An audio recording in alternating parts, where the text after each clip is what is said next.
Okay, Assalamualaikum warahmatullahi wabarakatuh.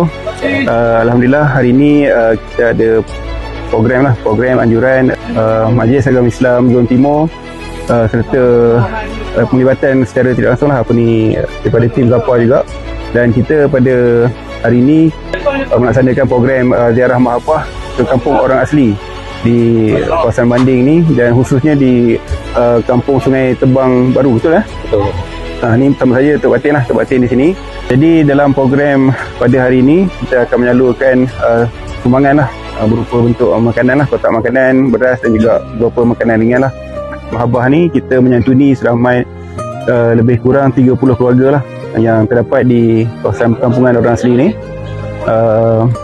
Dan insyaAllah sebentar lagi kita akan buat penyerahan kepada keluarga-keluarga yang terlibat.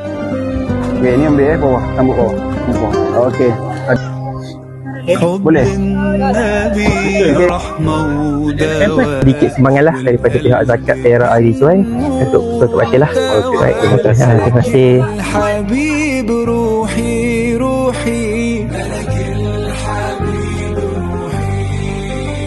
Subhan rabbika